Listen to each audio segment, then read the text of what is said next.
మహాభారతంలో ధర్మరాజు చేసినటువంటి అశ్వమేధ యాగం కన్నా సక్తుప్రస్తుని చేసినటువంటి దానమే గొప్పదని అంటారు. ఎందుకని? ఆ వృత్తాంతం ఏంటి? లోకంలో మామూలుగా చెప్పాలంటే ధర్మరాజు కంటే ధర్మాత్ముడు లేడు. దాతల్లో కూడా ధర్మరాజు కంటే గొప్ప దాత లేరు. మనవాళ్ళు దానవీరుడు శూరకర్ణుడు అని కర్ణుడిని ఎత్తుతారు బాగా. కానీ నిస్వార్థంగా చేసినటువంటి దానము మనకి కర్ణుడి జీవితంలో కనపడదు. కానీ అదే ధర్మరాజులో ధర్మంతో కూడినటువంటి దానం వస్తుంది. అయితే ఇక్కడ ఈ కథని ఆధారం చేసుకొని మనకి భారతంలో చెప్పబడినటువంటి సందేశం ఏంటంటే, నీకు ఉండి చేయడం కంటే లేకుండా కూడా చేయగలగడం అనేది గొప్పది. అంటే అర్థం ఏంటి? బాగా సంపన్నుడైన వాడు 10 మందికి పెట్టడంలో పెద్ద సహజమే.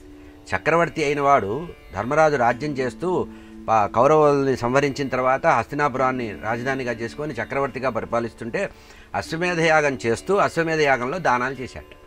ఈ దానం ఉదయం అంతా దానం చేయడం, మధ్యాహ్నం లక్షల మందికి భోజనం పెట్టడం. ఆ భోజనం చేసిన వాళ్ళల్లా చేతులు కడుక్కొని వెళ్ళిపోతుంటే ఆ చేతులు కడిగినటువంటి నీరు పెద్ద నదిగా ప్రవహించిందని, పెద్ద కాలువగా వెళితే అప్పుడు ఏమనిపించింది? ఆయనలో ఒక రకమైన తెలియని అహంకారం వచ్చింది. ఏమిటి? నేను ఇంతమందికి దానం చేశానా, ఇంతమంది ఆహారం తిని చేతులు కడుక్కొని వెళుతుంటే ఇది ప్రవాహంగా నదీ రూపంగా మారిందా అని చెప్పి ఒక రకమైన లోపల అహంకారం లాంటిది మొదలైంది. నాకంటే దాత లేడు అనేటువంటి విషయం. ఈ విషయంలో ఎప్పుడైతే మనకి అజ్ఞానం బాగా పెరిగి అహంకారం పెరిగి నేను ఇంత గొప్పవాడిని అనుకుంటాడో అప్పుడు భగవంతుడు మనలో పరివర్తన కలిగించడానికి పశ్చాత్తాపం కలగడానికి ఒక వృత్తాంతం చెప్తారు. అప్పుడు కృష్ణ పరమాత్మ చెప్పారు, అయ్యా నువ్వేమిటి ఇక్కడ చూడమని చెప్పి చూపిస్తే ముంగిస అక్కడ నీళ్ళల్లో పొరలాడుతోందిట. ఎందుకంటే గతంలో అది ఒక మహాత్ముడు, ఒక బ్రాహ్మణోత్తముడు, మహాదాత అయినటువంటి బ్రాహ్మణోత్తముడు చేసినటువంటి దానానికి కారణంగా అక్కడ ఆ నీళ్లల్లో దానం చేసిన జలం ద్వారా నీళ్లల్లో పొరలాడడం వల్ల శరీరంలో సగభాగం బంగారం అయిందిట. ఇప్పుడు ధర్మరాజు చాలా గొప్పగా దానం చేస్తున్నాడు, అనంతంగా అన్నదానం కూడా చేస్తున్నాడు. ఇక రెండో వైపు కూడా బంగారమయం స్వర్ణమయం చేసుకుందామని ఆ ముంగీస ఏం చేసింది? రెండో వైపు కూడా దొరడం మొదలుపెట్టింది. కృష్ణ పరమాత్మ ధర్మరాజును చూపించి ఆ ముంగీసను చూడు నీకు అర్థమవుతుంది అని చెప్పారు. ఇదేమిటి అంటే ఏమీ లేదు, ఆ ముంగీసను పిలిచి అడగమంటే అప్పుడు చెప్తున్నారు, లోకంలో మహాదాత అంటే సక్తుపత్రుడు అనేటువంటి మహాత్ముడు ఉన్నాడు, చాలా గొప్పవాడు.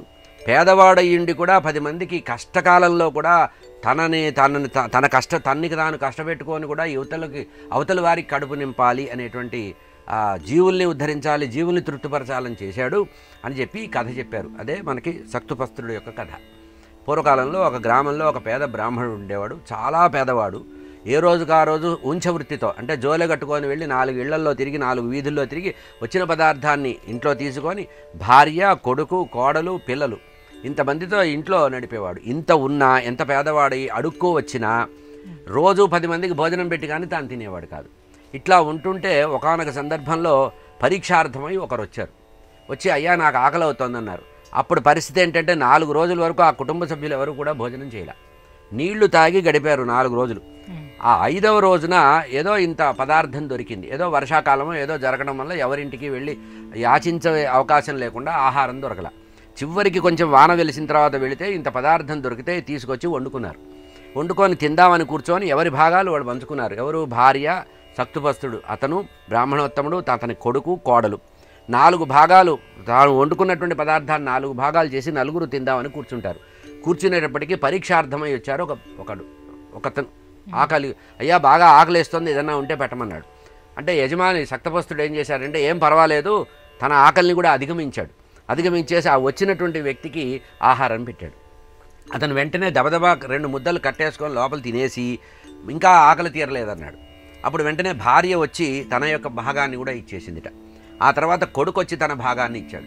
ఇట్లా కోడలు కూడా తన భాగాన్ని ఇస్తే అప్పుడు ఇంట్లో అందరూ కూడా 4 రోజులు తీవ్రమైన ఉపవాసం ఉండి కూడా ఆకలి బాధిస్తున్నప్పటికీ కూడా వచ్చిన అతిథికి మర్యాద చేసేటప్పటికీ ఆ వచ్చిన వ్యక్తి వెంటనే తన యొక్క నిజ రూపాన్ని చూపించాడు. ఆయన ఎవరు? యమధర్మరాజు. యమధర్మరాజు వచ్చి మిమ్మల్ని పరీక్షిద్దామని వచ్చాను, లోకంలో మీకంటే దాత ఎవరూ లేరు, మీ కుటుంబం చాలా గొప్పది, ఓ సత్తుపస్త్ర నీ యొక్క గొప్పతనం చాలా గొప్పదని చెప్తే ఆ సందర్భంలో ఈ జీవికి శరీరం స్వర్ణమయమైంది.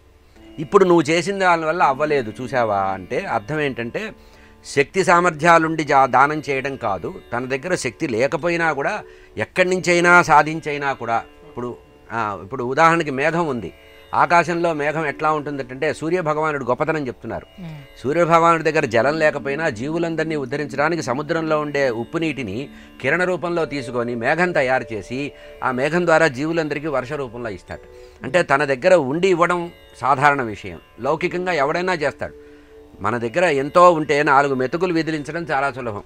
నీ దగ్గర లేకపోయినా నువ్వు సంపాదించి అది నలుగురికి ఆకలి తీర్చి నీకు ప్రమాద స్థితి వచ్చినా కూడా ఎప్పుడైతే దానం చేయగలుగుతావో అదే యథార్థమైనటువంటి శ్రేష్టమైన దానమని ధర్మరాజుకి కృష్ణ పరమాత్మ చెప్పినటువంటి కథగా ఆ ముగింసని అడ్డం పెట్టుకొని ఆ దానపుణ్యం మహత్తరమైనటువంటి బ్రాహ్మణుడు చేసిన దానం వల్ల శరీరం బంగారు స్వర్ణమయమైంది.